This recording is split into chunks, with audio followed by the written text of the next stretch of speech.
Il y a peu de temps, la Coupe du monde féminine de football s'est déroulée ici, au stade de Reims. Des milliers de supporters de 11 pays différents ont rempli ces gradins. En tant qu'eurojournalistes, nous nous intéressons à l'Europe. Nous nous sommes donc demandé quelles valeurs européennes pouvions-nous retrouver lors de cet événement. Voici le témoignage de quelques acteurs qui ont eu un rôle important pendant cette Coupe du Monde. Nous allons rencontrer Madame Dunst, adjointe à la jeunesse et au sport, mais aussi ancienne joueuse de football, pour échanger avec elle sur l'évolution du foot féminin. Alors c'est une grosse machine qui est organisée par la Fédération internationale de football. Donc la candidature a été faite il y a 5 ans maintenant. On a eu la réponse il y a 2 ans. Et à partir du moment où on a eu cette bonne nouvelle d'accueillir les 6 matchs, tous les services de la ville de Reims se sont mis en accord pour pouvoir organiser la manifestation. Quand j'ai commencé le football, les filles n'étaient pas du tout admises dans ce milieu. Donc c'était intéressant, et là de me dire que quelques décennies plus tard, on en est à accueillir en France la Coupe du Monde, c'est une vraie victoire de l'ensemble des femmes. Mes parents n'aimaient pas du tout le foot, ils étaient contents d'avoir une fille pour justement qu'elle ne fasse pas de foot, je pense.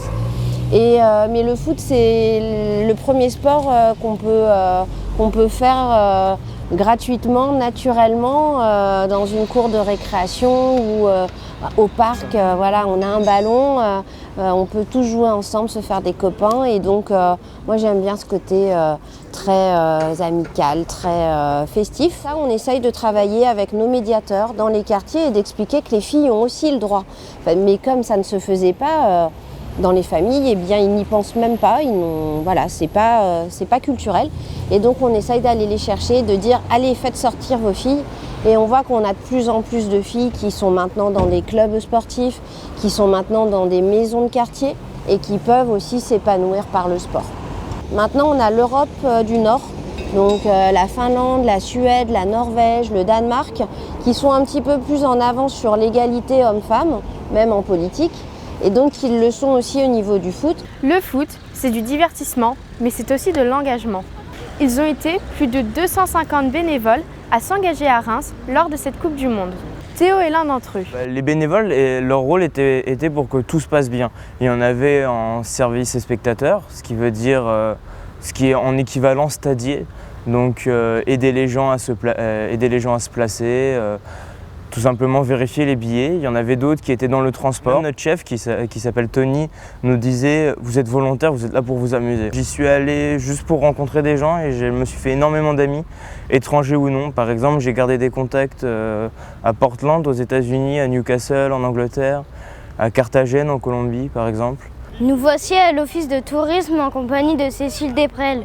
On a eu surtout des touristes qui arrivaient des États-Unis, et surtout des touristes qui venaient des Pays-Bas, qui venaient supporter leur équipe et qui arrivaient en masse à Reims. On a eu vraiment pratiquement 2 fois plus de touristes qu'à une période classique l'année dernière au même moment. Surtout des touristes américains qui venaient en famille. Les touristes néerlandais, eux, venaient plus entre amis, on va dire, dans un esprit un peu plus pour faire la fête. Julien est journaliste à Reims. Nous lui avons demandé quel a été son rôle pendant la Coupe du Monde.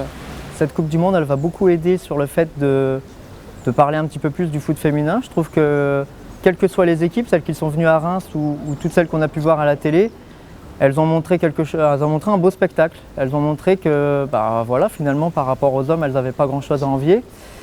Après, je crois qu'il ne faut pas comparer le foot masculin et le foot féminin. Il faut prendre les femmes pour ce qu'elles sont, c'est-à-dire des athlètes quand elles sont sur le terrain. Donc, nous, à la radio, quand on invite en tout cas un garçon ou une fille, on ne dit pas c'est un garçon ou une fille, on ne dit pas c'est une sportive ou un sportif, on dit c'est une athlète. Et je pense que le meilleur service qu'on peut rendre aux femmes, c'est de les considérer comme elles sont des athlètes. Les femmes ont autant le droit que les hommes de jouer au foot, c'est important. Au-delà de l'Europe, on a vraiment le monde entier qui, grâce à cette Coupe du Monde, va peut-être avancer sur justement cette égalité. Alors on a vraiment ressenti, nous, à l'Office de tourisme, un esprit très positif, un esprit de convivialité, où les gens venaient vraiment se rassembler dans un esprit d'égalité, et c'est vraiment la valeur qui est ressortie le plus. Je dirais la liberté, parce qu'il y a eu la liberté d'expression où les Américaines ont pu parler librement de leurs idées par rapport à Trump. Je crois que la plus belle des valeurs, c'est le partage. On est sur une Coupe du Monde, on voit une passion, c'est le foot, mais à travers le foot, on a vu plein de gens d'origines différentes, des pays différents, des langues différentes. Et au final, on parlait tous le même langage parce qu'on avait une passion commune, c'était le foot. Quel que soit finalement notre rôle, que ce soit des journalistes, des supporters, des bénévoles, les joueuses également, qui étaient souvent très à l'écoute, plus que les garçons d'ailleurs. Et voilà, c'est fini. Maintenant, à vous de nous dire quelles valeurs européennes avez-vous retrouvées dans cette Coupe du Monde, et ça, dans les commentaires. N'oubliez pas de liker la vidéo. Partagez-la avec vos amis et abonnez-vous.